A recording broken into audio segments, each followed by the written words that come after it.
Hello and welcome. You're welcome to comment your city and the time below. I always enjoy reading them. If you find these stories interesting, please consider subscribing. Let's start tonight's story. I took the job because I was 3 weeks behind on rent and my car was making a sound that mechanics describe with words like catastrophic and honestly impressive. The posting said overnight associate at a truck stop off I-44, somewhere between Nowhere and Springfield, $12 an hour plus shift differential. They hired me over the phone after 3 questions, none of which were about experience. The truck stop sat like an island of fluorescent light in an ocean of Missouri darkness. From the highway, it looked almost cheerful. Bright fuel islands, a diner with red vinyl booths visible through plate glass windows, and a convenience store that promised hot coffee and clean restrooms. But when you pulled into the lot and killed your engine, you noticed how the light stopped, just stopped, like it hit a wall. Beyond the reach of those sodium vapor lamps, the darkness was so complete it felt geological, ancient. Fields stretched away into nothing. A tree line to the west looked less like woods and more like a solid black wall. I arrived at 10:45 p.m. for my 11 p.m. to 7 a.m. shift. The night manager, a man named Dale who looked like he'd aged a decade since his own driver's license photo, gave me what he called an orientation. It lasted maybe 12 minutes. He showed me the register, the coffee station that needed to be cleaned every 2 hours, the beer cooler that had to be locked at midnight per county ordinance, and the monitor bank that cycled through 8 security cameras covering the fuel islands, parking lot, and store interior. Dale moved like a man trying to catch a bus. He kept checking his watch, an old Timex with a cracked crystal, and glancing toward the back hallway where the employee-only areas were located. His hands shook slightly when he pointed out the shower rentals, a service the truck stop offered to long-haul drivers for $15, and a room key on a wooden paddle. You'll get maybe 3-4 customers an hour after midnight, Dale said, pulling on his jacket even though he was still technically on the clock until 11. Truckers buying coffee, energy drinks, cigarettes. Lot lizards sometimes try to use the bathroom. Don't let them loiter, but don't be a dick about it either. If anyone gets rowdy, there's a panic button under the register that goes straight to county dispatch, but you won't need it. It's a quiet place. The way he said quiet made it sound like a threat. As Dale headed for the door, he paused, patted his pockets, and pulled out a laminated sheet, folded twice. It was the size of a greeting card. The lamination yellowed at the edges like it had been handled by many people over many years. Almost forgot, he said, handing it to me. Overnight rules. Read them twice before midnight. Some of them sound weird, but they're important. We've had issues when people don't follow them. I unfolded the sheet. The header read, Overnight Rules. Read twice in bold courier font. Below were 12 numbered items printed on what looked like a decades-old dot matrix printer. Count the register at 12 a.m., 3 a.m., and 6 a.m. Log any discrepancies immediately. Lock the beer cooler at midnight. Do not unlock it for any reason until 6 a.m. The coffee station must be cleaned every 2 hours. Set a timer. If a driver asks for a shower at exactly 3:33 a.m., tell him we are closed for maintenance. Do not rent a shower at this time. The freezer in the back hallway is employee only. If you hear knocking from inside, do not open it. Do not respond. Do not look at the security monitor labeled Lot Cam 3 between 2 a.m. and 4 a.m. If the diner bell rings and the diner is closed, ignore it. Do not investigate. Restock cigarettes behind the counter before 5 a.m. If anyone asks you to come look at something outside after 1 a.m., decline politely. Radio for assistance if needed. The back door must remain locked at all times. Check the lock at the top of every hour. Do not leave the store unattended between 2 a.m. and 5 a.m. If you must use the restroom, Lock the front door temporarily. If you feel someone standing directly behind you, do not turn around immediately. Count to 5, then turn slowly. I read the list twice as instructed, waiting for Dale to laugh or say, "Just kidding." He didn't. He just stood by the door watching me read, his expression unreadable. "Is this serious?" I finally asked, holding up the sheet. "The shower thing, the freezer knocking. This is just hazing, right? Scaring the new guy?" Dale's face didn't change. "Just follow the rules. You'll be fine if you follow the rules." He pushed open the door and cold November air spilled into the store. "I'll see you tomorrow night. You've got my cell number if you need anything." Then he was gone, his pickup truck pulling out of the lot with what seemed like unnecessary speed. I stood behind the register in the empty store, the laminated rules in my hand, fluorescent lights buzzing overhead like a swarm of electric insects. Through the windows, I could see a single semi parked at the far end of the lot, its running lights off, looking abandoned. The fuel islands were empty. The highway beyond was dark, a single pair of headlights passing every few minutes, too distant to seem real. I told myself it was folklore. Every weird job has weird rituals. I used to work at a movie theater where we had to say goodbye to the projection booth before locking up, because supposedly a projectionist died there in the 1980s and people claimed the equipment malfunctioned if you didn't. It was bullshit, obviously. Just a story to bond new employees. A shared mythology. This was the same thing. Had to be. I folded the rules sheet and tucked it under the register next to the logbook and a dusty box of receipts. The clock above the coffee station read 11:07 p.m. I had 7 hours and 53 minutes until sunrise. The first hour was so normal that it was almost boring. A trucker came in at 11:34, bought 2 energy drinks and a pack of Marlboros, paid in cash, and left without making eye contact.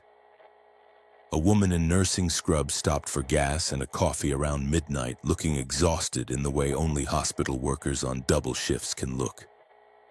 I locked the beer cooler per the rules, counted the register, everything matched, and settled into the rhythm of fluorescent hum and distant highway noise. At 12:40 a.m., I cleaned the coffee station, scrubbing the drip trays and wiping down the dispensers. The store was mine, a little kingdom of bright light and microwave burritos, and I felt myself relax. Dale had seemed paranoid. The rules were probably written by some manager with too much time and a dark sense of humor. I glanced at the security monitors. 8 screens in a grid cycling every 10 seconds, fuel islands, front lot, side lot, interior aisles, diner entrance, shower hallway, back door, and one labeled Lot Cam 3, which showed the rear parking area where trucks parked overnight. All of them looked normal, empty, safe. I pulled out my phone and scrolled through messages, half watching the door, waiting for the night to pass. That's when I noticed the time, 12:58 a.m. In 2 minutes, I wasn't supposed to look at Lot Cam 3 for 2 full hours, and I realized with a creeping sense of unease I couldn't explain that I desperately wanted to know why. The next hour passed in a strange tension I couldn't name. I sold a bag of chips to a man who didn't say a single word, just pointed and left exact change on the counter. I refilled the nacho cheese dispenser, a task so mundane it felt like an anchor to reality. The highway outside remained dark and quiet, with only occasional headlights sweeping past like searchlights scanning for something lost. At 1:47 a.m., I became acutely aware of the security monitors. I'd been deliberately avoiding looking at them, which was absurd. They were right there, mounted on the wall behind the register, 8 small screens in 2 rows of 4. My job was to monitor them. That was literally part of the job description Dale had rattled off during my 12-minute orientation. But the rules had said not to look at Lot Cam 3 between 2 and 4 a.m. I told myself I was being ridiculous. I told myself that in 13 minutes I would look at all 8 cameras like a rational adult employee and nothing would happen. And I'd feel stupid for letting a laminated sheet of truck stop folklore get under my skin. At 1:58 a.m., I was staring at the monitors waiting. At 2:00 a.m., I kept my eyes on all of them except Lot Cam 3. The camera feeds were boring, beautiful in their boringness. Fuel Island 1, empty. Fuel Island 2, empty. Front lot, 1 sedan, probably an off-duty employee's car from the day shift. Side lot, nothing. Interior aisles, just me, visible on the grainy feed, standing behind the register like an idiot staring at the cameras. Lot Cam 3 was in the top right corner of the monitor bank. I could see it in my peripheral vision. The screen looked fine, just a parking lot. Sodium vapor lamps casting orange light, white painted lines, dark asphalt, the tree line in the distance. But I didn't look at it directly, not because I believed anything would happen, just because the rule had said not to, and I was following the rules on my first night like a good employee, that's all. Perfectly rational. At 2:07 a.m., the monitors flickered, just once. A momentary disruption like a brief power hiccup, the kind that makes digital clocks blink 12 hours until you reset them. All 8 screens went dark for maybe half a second, then came back. I glanced at them to make sure they were working. My eyes touched Lot Cam 3 for maybe 2 seconds. The parking lot was there, the painted spaces, the distant lights. But something about the image was wrong in a way I couldn't immediately articulate. The perspective seemed off, like the camera had shifted on its mount. The painted parking lines looked stretched, elongated, as if the asphalt had been pulled like taffy. One semi-truck was visible in the frame, parked near the back of the lot, and it sat at an angle that didn't make sense. Too far back, too close to the tree line, which seemed nearer than it should be. And there was something between the trailers, not walking, not moving the way a person moves, sliding. Like a shadow being dragged by invisible hands, pulling itself from one pool of darkness to another, defying the fixed overhead lights. I looked away. My heart was pounding, a sudden adrenaline spike that made my hands shake. I stared at the counter, at the scratched Formica, at a coffee ring stain someone had failed to wipe up weeks ago. I told myself it was a compression artifact. Digital cameras do weird things. Pixels glitch. Shadows behave strangely under sodium vapor lights. The camera was probably old, the feed distorted, the lens dirty. But I didn't look at Lot Cam 3 again. Minutes passed. 5, 10. I busied myself with tasks. I straightened the cigarette display. I wiped down the counter. I counted the energy drinks in the cooler twice because I forgot the number the first time. At 2:31 a.m., I heard the diner bell ring. A single clear chime, the kind of bell attached to a door to announce customers. The diner was closed. It had been closed since 10:00 p.m., locked and dark, chairs up on tables. I could see it through the interior window, the space dim and empty. I stood very still, listening. The bell didn't ring again. According to the rules, I was supposed to ignore it, not investigate. I looked at the security monitor showing the diner entrance. The door was closed. The interior was dark except for a single emergency exit light above the kitchen. Nothing moved. I remembered the rule about feeling someone standing behind you. Count to 5, then turn slowly. I wasn't sure if I felt anyone behind me, but my hindbrain was screaming that I did, that prickling, primitive certainty that you're being watched, that some apex predator has you in its sight. I counted to 5. 1, 2, 3, 4, 5. I turned slowly. The store was empty. Aisles of candy, chips, and motor oil. Refrigerated cases are humming. Fluorescent lights are buzzing. No one is standing behind me, no one at all. but the air felt different, heavier, like the barometric pressure had changed, the way it does before a storm. I pulled the laminated rules out from under the register and read them again, slower this time, looking for details I'd missed. Rule 5. The freezer in the back hallway is employee only. If you hear knocking from inside, do not open it. Do not respond. Rule 7. If the diner bell rings and the diner is closed, ignore it. Do not investigate. Rule 12. If you feel someone standing directly behind you, do not turn around immediately. Count to 5, then turn slowly. These weren't jokes. They weren't hazing.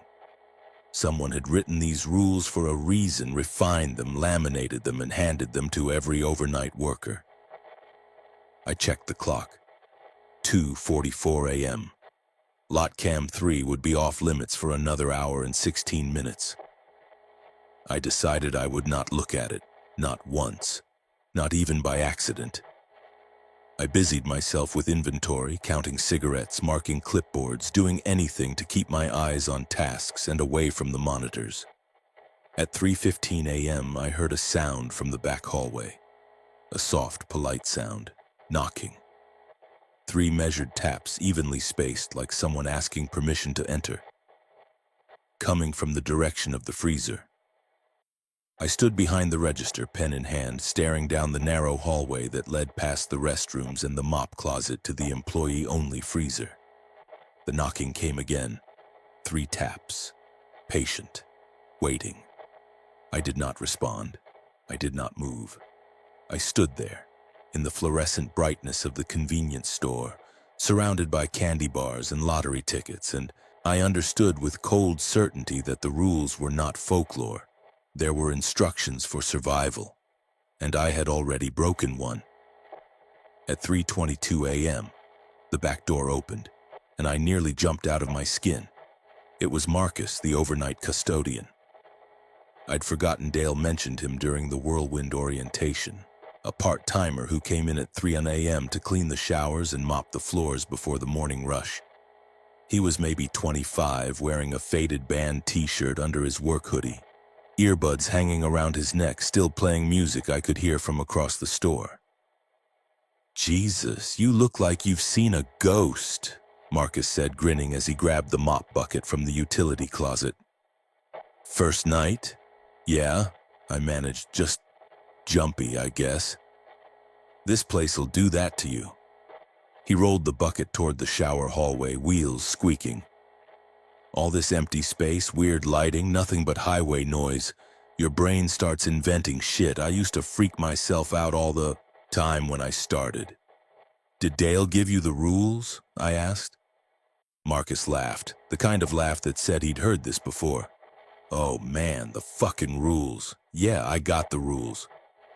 Don't look at camera 3, don't open the freezer if it knocks, don't rent showers at 3:33. It's truck stop creepypasta, dude. Dale's been here like 15 years. He's lost his mind. Probably huffed too much diesel." He said it so casually, with such easy dismissal, that I felt a wave of relief. Maybe I was being paranoid.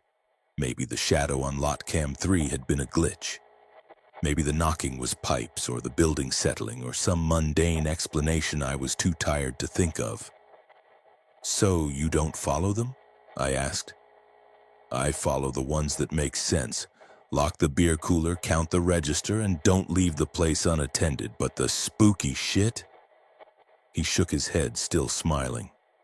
"Nah, man. I've looked at Lot Cam 3 at 2 in the morning. I've opened the freezer when it made a noise. It's the compressor, by the way. It rattles the door. I've rented showers at all hours. Nothing happens. It's a building. It's just a building." I wanted to believe him. God, I wanted to believe him so badly. Marcus wheeled the mop bucket down the hallway, whistling something off-key, completely at ease. I watched him disappear around the corner, and some of the tension in my shoulders released. At 3:29 a.m., the front door opened. A man walked in. He was maybe 40, average height, wearing dark jeans and a plain jacket with no logos or company patches. His boots were clean, too clean, The kind of clean that doesn't happen if you've been walking on truck stop asphalt and diesel-stained concrete. No trucker I'd ever seen wore boots that spotless. He walked directly to the counter, his gait smooth and unhurried, and smiled at me. "Good morning," he said. His voice was perfectly pleasant, Midwestern neutral. "I'd like to rent a shower, please." I glanced at the clock behind me. 3:31 a.m. "Sure," I said, reaching for the key cabinet. $15 and you get 30 minutes. "Thank you," the man said. He was still smiling. It was a nice smile, the kind you'd see in a commercial for insurance or toothpaste. But he held it too long, like he'd learned smiling from a book and didn't quite know when to stop. I pulled a key from the cabinet, shower 3 attached to a wooden paddle so it wouldn't get lost, and was about to hand it over when the clock ticked to 3:33 a.m. The rule surfaced in my mind like something breaking through dark water. Rule 4. If a driver asks for a shower at exactly 3:33 a.m., tell him we are closed for maintenance. Do not rent a shower at this time. I hesitated, key in hand. The man tilted his head slightly, still smiling, as if listening to something behind me, something I couldn't hear. "Is there a problem?" he asked. "Actually," I said, setting the key down on the counter, "the showers are closed for maintenance right now. Sorry, they'll be available again at 6. The man's smile didn't change. "I see. That's unfortunate." Then he said my name, not sir or buddy or man. My actual first name, clear and correct, even though I'd never introduced myself. My name tag was blank. Dale hadn't given me one yet. "I really need a shower," he said softly, still using my name. "It's been a long drive. I'm sure you understand." My mouth went dry. From the back hallway, Marcus's voice called out, "Hey, did someone need a shower? I've got 3 and 4 cleaned already." Marcus emerged from the hallway, pushing his mop bucket, looking annoyed at the interruption to his routine. He saw the man at the counter and his expression shifted to customer service neutral. "Showers are closed," I said quickly. "No, they're not," Marcus said, frowning at me. "I just cleaned them. They're fine." He looked at the man. $15, you get 30 minutes. "No," I said. "We're closed for maintenance." Marcus gave me a look that said I was being weird and difficult. Then he looked at the clock, saw it was 3:33, and something flickered across his face. Recognition, maybe, or the memory of the rules he dismissed as bullshit. But he shook it off. "Dude, it's fine," Marcus said. He walked behind the counter, grabbed the shower 3 key I'd put down, and handed it to the man. "Here you go, down the hall, second door on the left." "Thank you," the man said. He took the key. His fingers were very pale, almost bloodless. "I appreciate your kindness." He walked toward the hallway, boots making no sound on the tile floor. Marcus turned to me, lowering his voice. "What the hell? You trying to lose us business?" "You're not supposed to rent showers at 3:33, I said. "It's one of the rules." "The rules are bullshit," Marcus said. "It's a control thing, man. Management is trying to keep us paranoid so we stay alert. There's no such thing as—" From the shower hallway there was a sound, not a loud sound, a soft one, like air, being let out of a tire, or a sigh from a very large mouth. Then silence. Not quiet. Silence. The kind of silence that erases sound, that absorbs it, that makes you realize how much noise a building normally makes.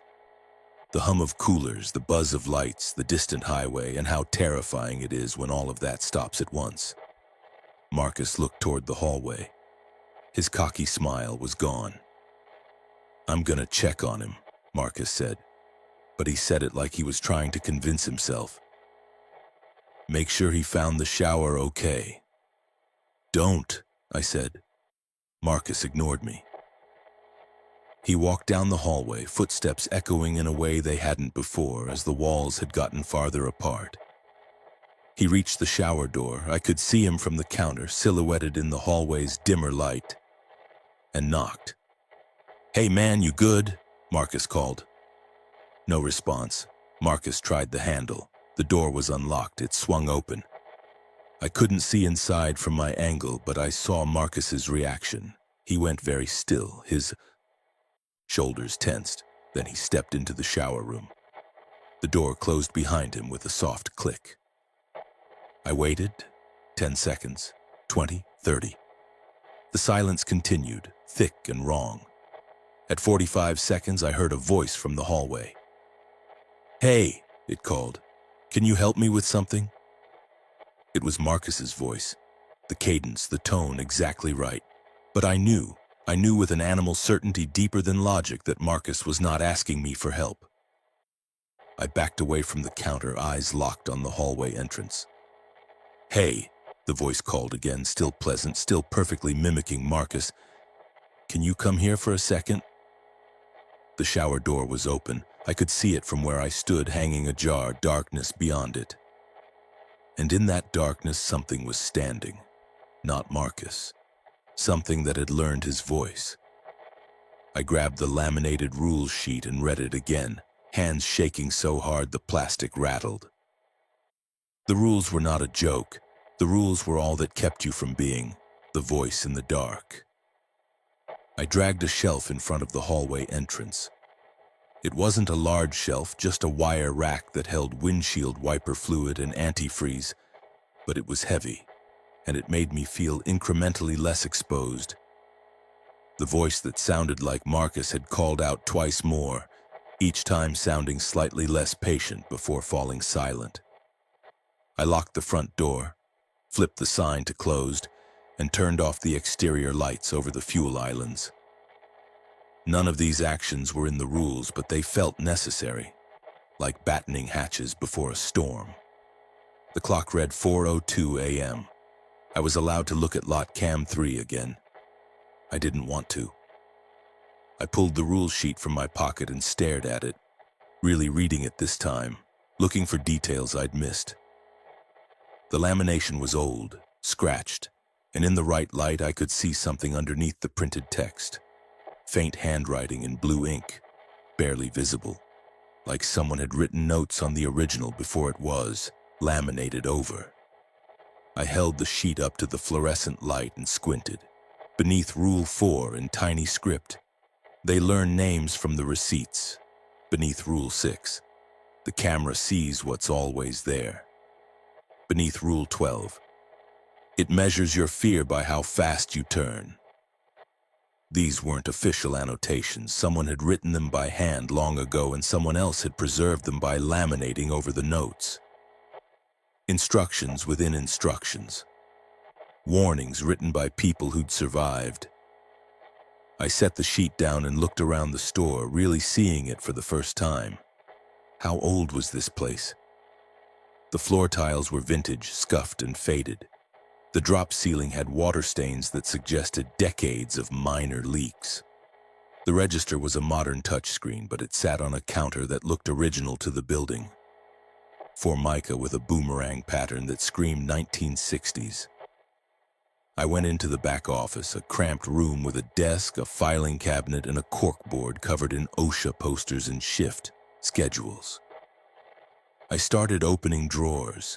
In the bottom drawer of the filing cabinet, beneath tax documents and supply invoices, I found a binder. It was old, the cover faded to a color that might once have been blue. The label read, "Incident Reports" in faded typewriter text. I flipped it open. The earliest entry was dated 1987. September 14, 1987, night manager reported customer who wouldn't leave at approximately 3:30 a.m. Sheriff dispatch found no one on the premises. Manager quit the following week. October 2, 1987, new night associate T. Hollis reported hearing voices from a closed diner. Described voices as familiar, like family, but wrong. No further details provided. T. Hollis did not return after the first shift. November 18, 1987, sheriff called a truck stop for missing person report. Driver last seen entering the shower facility at 3:33 a.m. Shower key found on the floor. No evidence of foul play. Driver never located. Case remains open. Page after page. Year after year. The handwriting changed as different managers took over, but the incidents remained consistent. Customers who asked for things at specific times. Sounds from the freezer, voices mimicking employees, shadows on security footage, and every few years someone would disappear. A driver, a customer, once even a state trooper who'd stopped to use the restroom.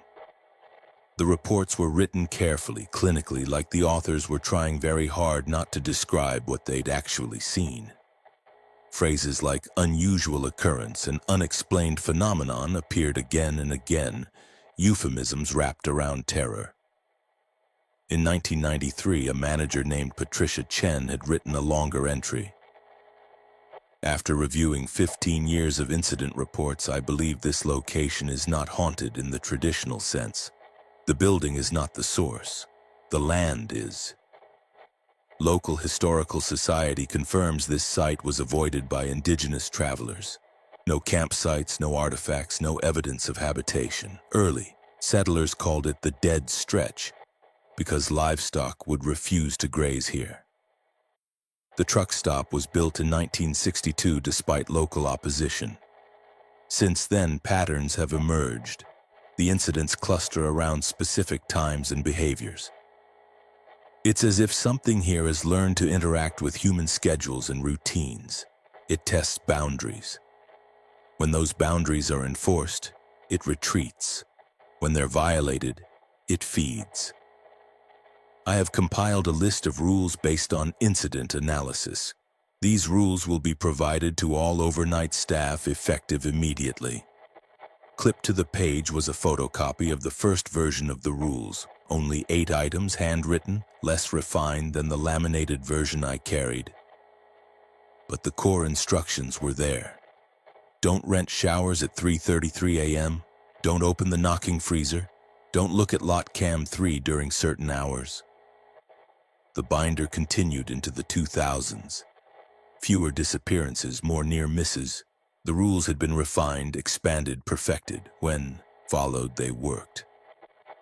When broken, people vanished or quit or ended up in psychiatric care trying to explain what they'd seen to doctors who prescribed medications and skepticism. The most recent entry was from 3 months ago, written in Dale's shaky handwriting. Night associate, K. Morris, violated multiple rules deliberately as an experiment. Morris opened the freezer at 2:47 a.m. after knocking was heard, reported seeing empty space but hungry. Morris rented a shower at 3:33 a.m. to a customer matching the description from previous incidents.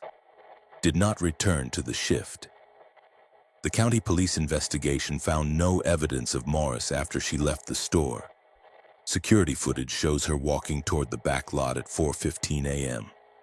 Footage from lot cam 3 shows. The entry ended mid-sentence as if Dale couldn't bring himself to finish.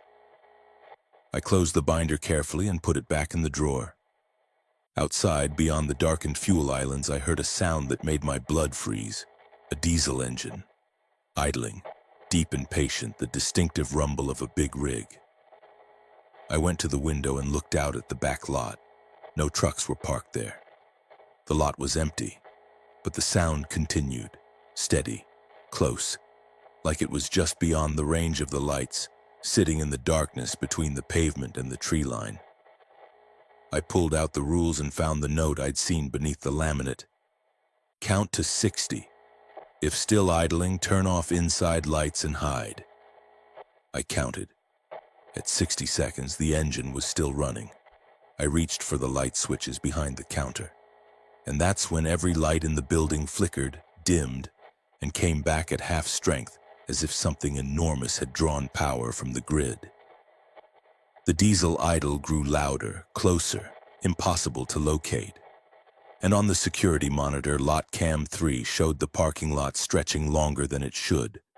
The painted lines curving away into darkness that had nothing to do with night. Something was waking up, and I was in its house. The light stabilized at 4:47 a.m., returning to full brightness with a sudden electric buzz that made me flinch.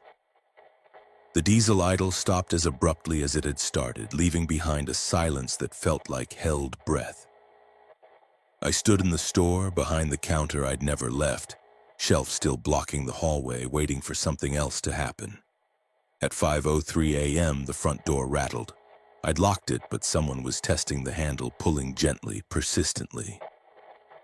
Through the glass, I saw a man in a heavy canvas jacket, gray beard, maybe 60 years old, wearing a trucker's cap with a faded logo I didn't recognize. He met my eyes and gestured for me to open the door. Not frantically, but with the calm insistence of someone who expected to be let in. Every instinct screamed not to unlock that door. But there was something in his expression, weariness, not malice, that made me hesitate. He looked tired. Not sleepy tired, soul tired, the way veterans look the way they've stopped talking about the war. He pointed to the coffee station and mouthed the word, "Please." I don't know why I unlocked the door. Maybe because he'd asked. Maybe because he hadn't used my name or said anything uncanny. Maybe because I desperately needed another human being to tell me I wasn't losing my mind. The man stepped inside, and immediately some of the pressure in the air released. He moved to the coffee station, poured himself a large cup, black, and took a long drink before even looking at me again. "Did you open anything?" he asked. His voice was rough, like gravel in a mixer, but steady. "What? Did you open the freezer? Did you rent a shower at 3:33? Did you go outside when the diesel started?" He rattled off the questions like a field medic assessing wounds. "Did you look at lot cam 3?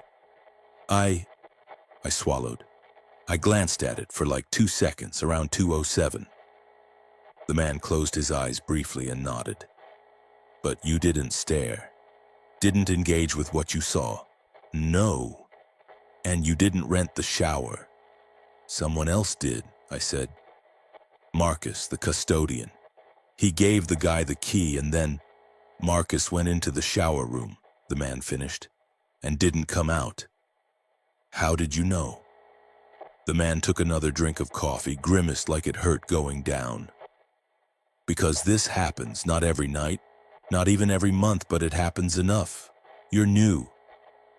Dale didn't explain, just gave you the rules and ran. That's how he copes, drop the instructions and pretend that's enough. And now someone broke the rules and you're standing here trying to decide if you're crazy." "Who are you?" I asked. "Name's Ray. I've been running this route for 32 years. I stop here every week, sometimes twice.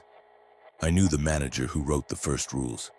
I knew the manager before that who didn't believe until it was too late." He set his coffee down on the counter, pulled out his wallet, and put down exact change without me asking the price. "This place isn't haunted. It's worse than haunted." "What does that mean?" Ray looked at the windows, at the darkness beyond the fluorescent boundary. "Haunted means something died and stayed. This place was never alive. It's a checkpoint, a thin place, some part of the land that doesn't follow the same rules we do." He said it matter-of-factly, the way you'd explain that a stretch of highway floods in spring or that black ice forms on a particular bridge. "Things move along the highways," Ray continued. "Not cars, not trucks. Older things. They follow the routes, the currents of movement. Most of the time, they just pass through. But here, there's a gap in the membrane, a place where they can step off the road, try doors, test boundaries." "That's insane," I said, but my voice had no conviction. "Yeah," Ray agreed. "It is. But you heard the knocking. You saw the shadow on lot cam 3. You know what Marcus's voice sounded like when it called to you, and you know it wasn't Marcus." I couldn't argue. My hands were shaking. "The rules aren't meant to defeat it," Ray said. "They're meant to deny it permission. These things, whatever they are, they're limited. They can't just take. You have to give them something.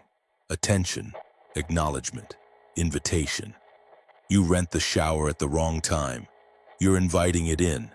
You open the freezer when it knocks. You're acknowledging it has a right to be there. You look at Lot Cam 3, you're witnessing it, and being witnessed gives it strength. So what happens to Marcus? I asked. Ray's expression darkened. If he's lucky, he walked out the back and kept walking, and he'll turn up 3 states away with no memory of how he got there. If he's not lucky, he became part of what calls from the shower room now. Another voice it can use. The casual horror of it made me nauseous. Why doesn't someone shut this place down? I demanded. Bulldoze it, close it, put a warning sign up? They tried. Twice. The county tried to condemn the building in '89. 3 weeks later, a new truck stop opened 2 miles up the road, built by a different company on different land. Exact same problems. Whatever's here, it's not the building. It's the location. You can't bulldoze geography. Ray picked up his coffee again. And the rules work. When people follow the rules, they survive. The truck stop stays open because shutting it down just moves the problem, makes it harder to track, harder to warn people. That's insane, I said again. You already said that. It bears repeating. Ray almost smiled. Then his expression turned serious. There's one rule Dale probably didn't tell you because it's not written down. Couldn't figure out how to word it, but you need to hear it. What is it? If you see someone standing under the far lot light, the one at the edge of the back lot near the tree line, and they're perfectly still, not moving, just standing there. Don't wave. Don't call out. Don't acknowledge them at all. And whatever you do, don't blink first. Why? Because it's not playing statue, it's deciding. If you react, if you show you've noticed, it knows you're the kind of person who pays attention, and that makes you interesting. Once you're interesting, it starts testing you specifically. It'll remember you even after you leave. The implications of that settled over me like cold water. How do I... Don't look at it, Ray interrupted. If you see someone under that light standing too still, just go about your work. Ignore it like it's a mannequin. Eventually, it'll step back into the dark. He finished his coffee, crumpled the cup, and tossed it in the trash with the easy precision of someone who'd done this 1,000 times. You got 2 hours until sunrise, Ray said, heading for the door. Stay inside. Keep the lights on. Follow the rules you've got left. You'll make it. Wait, I called. Where are you going? Back to my rig. I'll park out front, keep an eye on things. If something comes to the door that isn't human, I'll lay on the horn. You'll know. How will I know the difference? Ray paused at the door, his hand on the glass. You'll know, he said quietly. The things that aren't human don't blink right, and they're too patient. Then he was gone, walking across the parking lot to a Freightliner idling near the fuel islands. He climbed into the cab and the truck stayed put, running lights on, a sentinel. I was alone again, but this time I had context. And context, I was learning, was its own kind of curse. At 5:34 a.m., I saw the child. She appeared near Fuel Island 2, just outside the pool of brightest light, small and barefoot, wearing a thin nightgown that should have been inadequate for a November night in Missouri. She was maybe 7 years old, with dark hair tangled around her face, and she was crying, not screaming. Softly crying, the kind of crying that children do when they've been scared for so long that panic has turned to exhausted despair. Every human instinct I had screamed at me to go outside, to help her, to ask where her parents were, wrap her in a jacket and call the police. I moved toward the door. Ray's truck horn blared, once, twice, 3 times. Sharp and urgent. I froze, hand on the door handle. The little girl looked up at me. Her face was dirty, tear-streaked, utterly convincing. She raised one small hand and waved, fingers opening and closing in the universal gesture children use. "Please," she called out. Her voice was thin, frightened. "I'm lost. I can't find my mom." I stood at the door, paralyzed between empathy and terror. Ray climbed out of his truck. He didn't approach the girl. He stood in the lot, visible to me, and shook his head slowly. His expression was grim. The girl took a step closer to the building. "It's cold," she said. "Can I come inside, just until my mom comes back?" Her breath fogged in the air. Real breath, real cold. She was shivering. I looked at Ray. He raised one hand, palm out. "Stop. Hey, please," the girl said again, and this time her voice had changed, not dramatically, just slightly. The pitch was the same, but the cadence was off, like someone reciting phonetically from a script. "I am a child. You should help children. That is what good people do."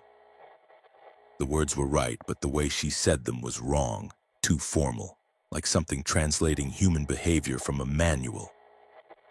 "I'm calling the police," I said through the door, not opening it. "They'll help you find your mom." The girl tilted her head. The crying stopped instantly, like a switch had been flipped. "You can see me," she said, and this time the voice was different, flatter. "You're paying attention. That's good. We like attention." I stepped back from the door. The girl smiled. It was too wide, pulling at the corners of her mouth in a way that faces shouldn't move. And then she spoke again, but the voice wasn't hers. It was my mother's voice, exact and perfect down to the slight southern accent she'd never lost even after 30 years in the Midwest. "Baby, please come help me," my mother's voice said from the child's mouth. "I'm so scared, I don't know where I am." My hand tightened on the door handle. "Don't!" Ray shouted from the lot. "Don't you fucking do it!" The child took another step forward. She was at the edge of the light now, right where the fluorescent boundary met the darkness. "I need you," my mother's voice said. "Why won't you help me? Don't you love me anymore?" My eyes were burning. I wanted to help. God, I wanted to help so badly. Every socialized instinct, every ethical framework I'd been raised with demanded that I open the door and protect a child in danger. But I'd read the incident reports. I'd seen what was written in the margins of the rules. And I understood with sick certainty that the thing standing outside was not a child. It had never been a child. It was something that had learned the shape of children, learned their voices, learned how to weaponize human empathy. "I'm not opening the door," I said, and my voice cracked. The child's expression went blank. The smile disappeared. For a moment, she just stood there, emotionless, like a mannequin waiting to be posed. Then she spoke in a third voice. Not the child's, not my mother's, but something else. Something that hurt to hear, like audio playing at a frequency just barely within human range. "You will open doors eventually," it said. "Everyone does. We are patient. We have always been here. We will always be here." The child turned and walked toward the back lot, moving with a strange gliding gait, her bare feet not quite touching the ground in the way feet should. She walked past the parked semis, past the last functioning lot light, and stopped. Directly under the far light, the one Ray had warned me about. She stood perfectly still facing the building, hands at her sides, and she didn't blink. I couldn't see her eyes clearly from this distance, but I could feel her gaze, fixed, unmoving, waiting. "Don't look at it," Ray called from the lot. He'd gotten back in his truck, but his window was down. "Go about your business. Pretend it's not there." I forced myself to turn away from the door. The clock read 5:52 a.m., 68 minutes until sunrise. I went back to the counter and started the opening procedures early. I restocked cigarettes with shaking hands. I checked the inventory. I counted the register for the third time. And I did not look at the child standing under the far light. But I could feel her there, patient, watching, testing to see if I would blink first. At 6:14 a.m., the building started changing. Subtle things at first. The aisle with the chips and cookies seemed longer when I walked down it to straighten the shelves. Not dramatically longer. Just 3 or 4 feet. Enough to make me take more steps than I should have. When I walked back to the counter, the aisle was the right length again. The coffee station was farther away. I'd been checking it every 2 hours like the rules required, and each time I walked toward it, the distance increased. 10 feet became 15, 15 became 20. The diner door, visible through the interior window, appeared to be receding. The glass was there, the closed sign was there, but the actual door looked smaller, more distant, like I was seeing it through the wrong end of a telescope. I kept my eyes on tasks. I followed routines. I did not acknowledge the distortions. At 6:23 a.m., the security monitors flickered. All 8 screens went dark for 2 seconds, then came back on. But now they were arranged differently.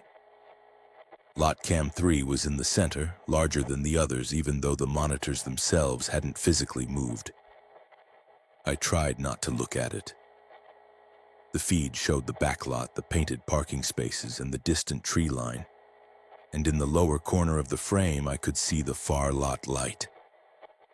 The child was still standing under it, motionless, and in the monitor I could see something else. A figure standing at the register, facing the wrong direction. Away from the cameras, away from the store. Just standing there, head tilted at an angle that looked like listening. The figure was wearing the same clothes I was wearing. I looked down at myself, then back at the monitor. On the screen, the figure turned its head slowly, impossibly, rotating almost 180 degrees. I couldn't see its face. The camera angle was wrong.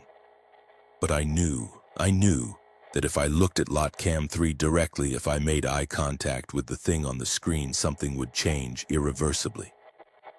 I reached up and covered the monitor with a clipboard, blocking the view. At 6:31 a.m., the intercom crackled to life. We didn't have an intercom. Dale had never mentioned an intercom, but a speaker in the ceiling, one I'd never noticed before, maybe one that hadn't existed an hour ago, hissed with static, then spoke. "Cleanup needed in showers," it said in Marcus's voice, cheerful, routine, normal. "Cleanup needed in showers." The announcement repeated 3 times, then went silent. I did not move toward the shower hallway. The shelf was still blocking it. At 6:38 a.m., I heard the freezer door. Not knocking this time. The sound of a handle being tested. Slow, deliberate pressure, metal creaking. Then 3 soft knocks. Then silence. Then the sound of something heavy being dragged across a concrete floor, moving toward the hallway entrance. I pulled out the rules with shaking hands and read them again, looking for instructions I'd missed. Rule 5. If you hear knocking from inside, do not open it. Do not respond. It didn't say what to do if the freezer opened itself. Ray appeared at the front door, gesturing urgently. I unlocked it. "What's happening?" I asked, hearing the panic in my voice. "It's testing harder," Ray said. "Pushing the boundaries. It does this sometimes when someone breaks a rule during the shift. It gets excited, tries to press the advantage." "What do I do?" Ray pulled a piece of paper from his jacket, old, folded many times, covered in handwritten notes. Patricia Chen's original instructions, the ones they don't laminate. Final procedures for when the rules start breaking down. He handed it to me. I read. "Final procedures. When rules fail, turn off the diner bell at the breaker. East wall, gray box, 3rd switch from top. Lock the shower hallway. Use a deadbolt, not a handle lock. Cover Lot Cam 3 completely. Do not remove the covering until sunrise. Do not speak aloud after 4:10 a.m. Silence denies its language. If you hear your own voice, do not respond. At 6:45 a.m., turn off all interior lights except the register light. Remain at the counter. Do not move until sunrise." "It's past 4:10, I said. "I know," Ray replied, "but you can still do the rest. Follow the procedures. Survive the next 20 minutes. He started to leave. "Wait," I said, and my voice came out as a whisper. "What? What happens if I don't make it? What happens if it gets in?" Ray met my eyes. Then tomorrow night someone else will work this shift, and they'll hear a voice that sounds like you, saying all the right things, asking them to open doors. He left. I stood alone in the deforming store, holding a piece of paper that represented 30 years of trial and error, of people learning how to survive a place that wanted them erased. I found the breaker box on the east wall behind a shelf of motor oil. The third switch from the top was labeled Diner. I flipped it off. I walked to the shower hallway, removed the shelf, and locked the deadbolt. The handle rattled once from the other side, testing. I covered lot cam 3 with duct tape and cardboard, layering it until no part of the screen was visible. I did not speak. At 6:45 a.m., I turned off every light in the store except the single fluorescent tube above the register. The store plunged into dimness. Outside, the parking lot lights were still on, but they seemed weaker now, struggling against a darkness that had nothing to do with the hour. I stood at the register, hands flat on the counter, and waited. At 6:52 a.m., I heard my own voice. It came from the back hallway near the freezer. Calm, rational, confused. "Hey, where did everybody go?" my voice called. "I think I fell asleep in the back. Can someone help me open this door?" I did not respond. "Hello?" my voice called again, closer. "Is anyone there? This isn't funny." I kept silent, the sound of footsteps, approaching, my own gait, my own rhythm. A figure appeared at the edge of the darkness just beyond the register light. It looked like me. Not exactly, the proportions were slightly wrong, the posture too rigid, but close enough. It smiled. "There you are," it said in my voice. "I've been looking everywhere for you." I stared straight ahead, through it, not meeting its eyes. "Aren't you going to say something?" it asked. "We should talk. About the shift, about what you saw, about what comes next." I counted my breaths, in, out, in, out. The figure stepped closer. Its smile didn't waver. "You're being rude," it said, and there was an edge to the voice now. Frustration. "I'm trying to communicate. That's what people do. They communicate. In, out, in, out." The figure reached out one hand, extending it toward me across the counter. "Just take my hand," it said softly. "That's all. One touch, one acknowledgement. That's all I need." Its fingers were 2 inches from mine. I did not move. I did not speak. I did not breathe. At 6:58 a.m., the figure tilted its head, studying me with an expression that was almost curious. "You're stronger than the others," it said quietly. "That makes you interesting." Then it stepped back into the darkness. At 7:01 a.m., the sun broke over the horizon. Light spilled across the parking lot, real and golden and ordinary. The store snapped back to its normal dimensions. The aisles were the right length. The monitors showed 8 regular security feeds. The hallway was just a hallway. Ray knocked on the door. I let him in. "You made it," he said. He looked relieved. I wanted to say something, to scream or cry or laugh hysterically. Instead, I just nodded, because I understood now. The shift wasn't over. It would never really be over. Dale arrived at 7:15 a.m., 15 minutes late, looking like he'd spent the night awake despite being off duty. He took one look at my face and simply nodded, the way you acknowledge a veteran returning from deployment. "You followed the rules," he said. Not a question. "Most of them," I admitted. I glanced at lot cam 3 early in the shift for just a second. Dale's expression tightened. "But you didn't stare, didn't engage." "No." "Then you did fine." He began the opening procedures, flipping on lights, checking the registers, and moving through routines worn smooth by repetition. "Marcus?" "Shower room. Around 3:35. Dale closed his eyes briefly. "Shit, he never listened." I told him and told him. He pulled out his phone. "I'll call the county, file the report. They know the drill." "What happens now?" I asked. Now, the sheriff comes out, takes a statement, searches the property, and finds nothing. Marcus gets listed as a missing person. His family will call for a few weeks, then stop. And in about 3 months, when people have forgotten, corporate will post his position. Dale said it flatly, like reading a weather report. And someone new who needs the money will take the overnight shift. I watched him through the window as the lot filled with morning customers. Truckers getting coffee, commuters buying gas. Families stopped for breakfast at the diner, which was now open, bright and normal, with a waitress I hadn't seen before wiping down tables.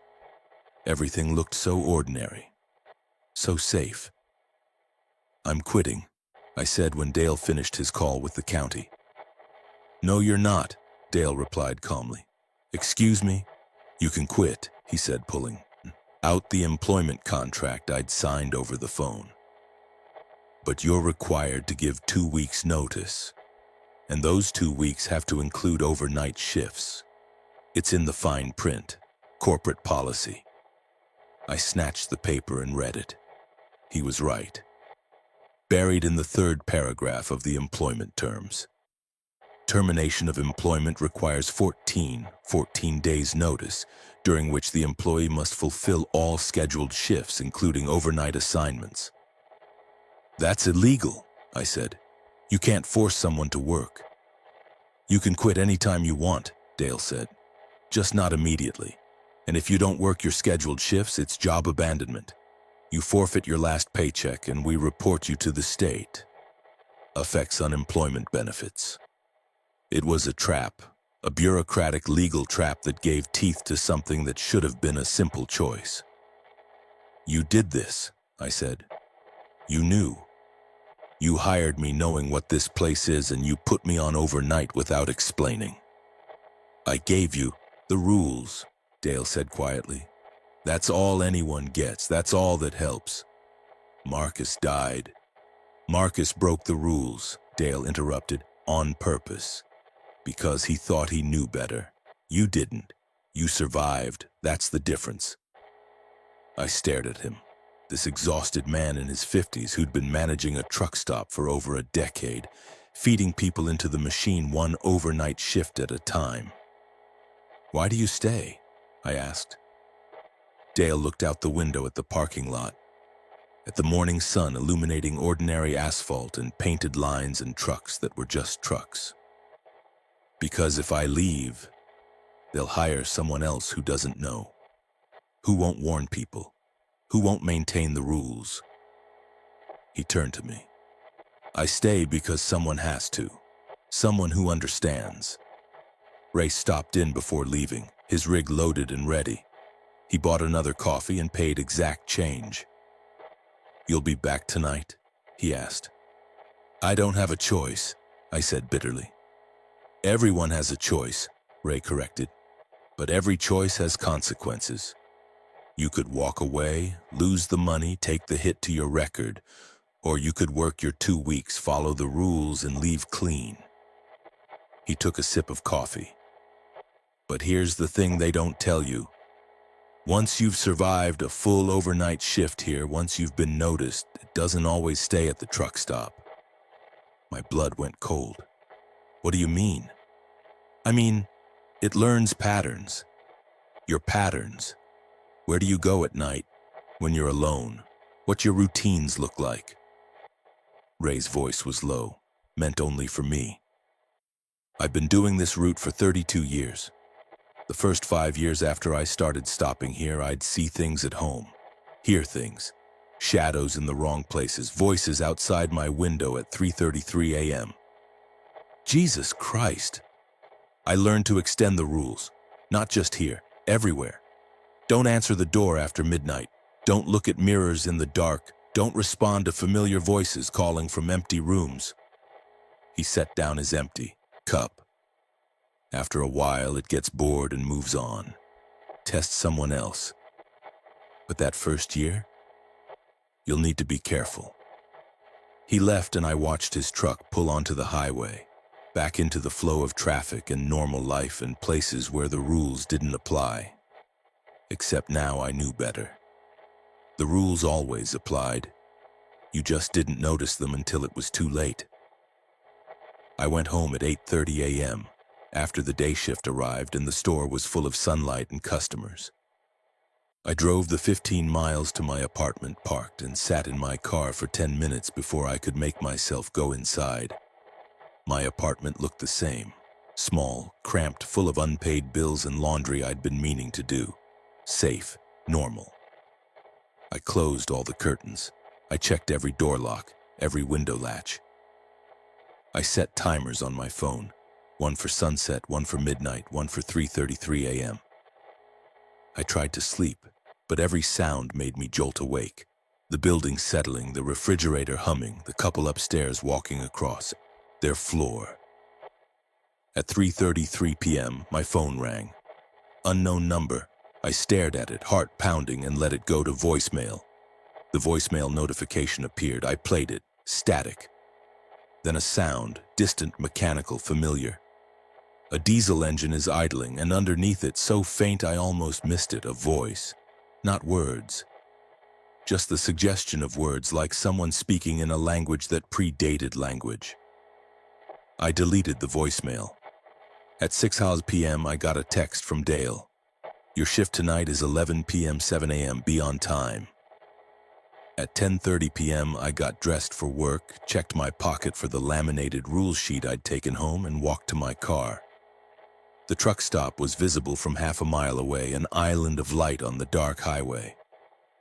I pulled into the lot at 10:52 p.m. Dale was already in his jacket, ready to leave. He handed me the register keys without a word. Second night, he said. Statistically, second nights are quieter. It already tested you, it knows what you'll do. That's not comforting. It's not meant to be, it's just data. He paused at the door. The rules still work. Follow them, you'll be fine. And if I'm not? Dale didn't answer.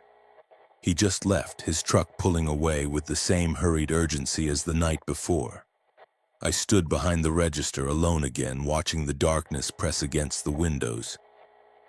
At 11:17 p.m. the first customer arrived. A trucker buying coffee. Normal. Fine. At 12:03 a.m. I locked the beer cooler. At 1 a.m. I checked the back door lock. At 2 a.m. I deliberately did not look at lot cam 3. At 3:33 a.m. no one asked for a shower. The night passed. Slow.